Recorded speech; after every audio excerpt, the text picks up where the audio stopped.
Okay, well, that's another issue in some sense that seems to make the postmodernist critique even more correct. How in the world are you going to extract out a canonical interpretation of something like that? It's like it's not possible. But here's the issue, as far as I can tell. So the postmodernists extended that critique to the world. They said, look, well, a text is complicated enough. You can't extract out a canonical interpretation. What about the world? The world's way more complicated than a text, and so there's an infinite number of ways that you can look at the world. And so how do we know that any one way is better than any other way? And that's a good question. Now, the postmodern answer was we can't. And that's not a good answer, because you drown in chaos under those circumstances, right? You can't make sense of anything. And that's not good, because it's not neutral to not make sense of things. It's very anxiety-provoking.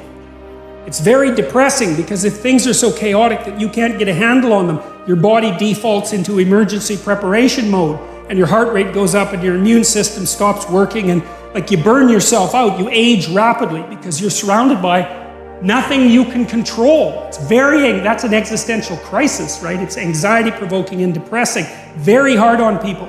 And even more than that, it turns out that the way that we're constructed neurophysiologically is that we don't experience any positive emotion unless we have an aim and we can see ourselves progressing towards that aim. It isn't precisely attaining the aim that makes us happy. As you all know, if you've ever attained anything, because as soon as you attain it, then the whole little game ends. Then you have to come up with another game, right? So it's Sisyphus, and that's okay, but it does show that the attainment can't be the thing that drives you, because it collapses the game. That's what happens when you graduate from university. It's like you're king of the mountain for one day, and then you're like surf at Starbucks for the next 5 years, you know? So, yeah. So what happens is that human beings are weird creatures, because we're much more activated by having an aim and moving towards it than we are by attainment. And what that means is you have to have an aim, and that means you have to have an interpretation. And it also means that the nobler the aim, that's one way of thinking about it, the better your life. And that's a really interesting thing to know, because, you know, you've heard ever since you were tiny that you should act like a good person, and you shouldn't lie, for example. And you might think, well, why the hell should I act like a good person, and why not lie? I mean, even a 3-year-old can ask that question, because smart kids learn to lie earlier, by the way. And they think, well, why not twist the fabric of reality so that it serves your specific short-term needs? I mean, that's a great question. Why not do that? Why act morally? If you can get away with something and it brings you closer to something you want, well, why not do it? These are good questions. It's not self-evident. Well, it seems to me tied in with what I just mentioned. It's like you destabilize yourself and things become chaotic. That's not good. And if you don't have a noble aim, then you have nothing but shallow, trivial pleasures, and they don't sustain you.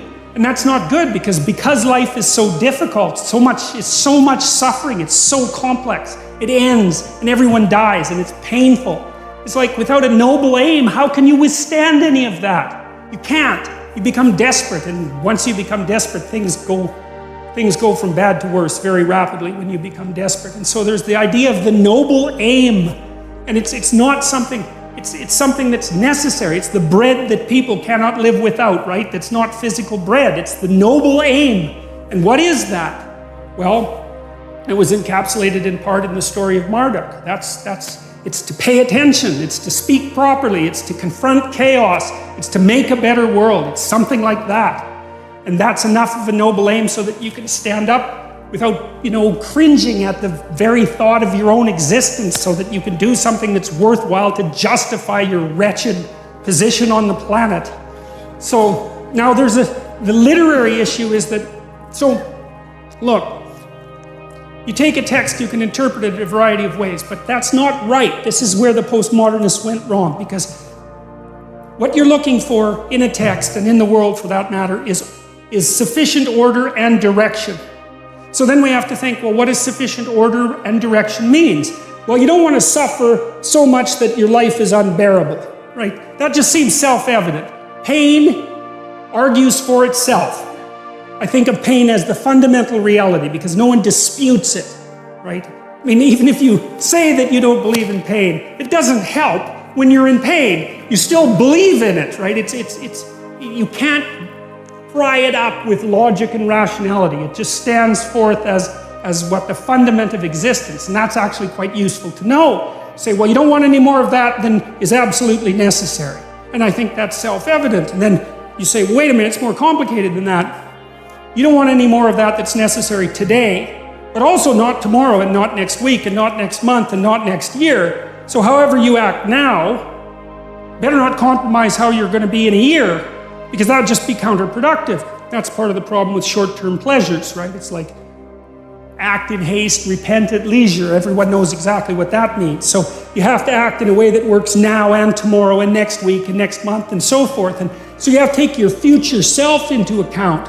And human beings can do that. And taking your future self into account isn't much different than taking other people into account, right? Because I remember there's this Simpson episode, and Homer downs a quart of mayonnaise and vodka. He says, Marge says, you shouldn't really do that. And Homer says, that's a problem for future Homer. I'm sure glad I'm not that guy.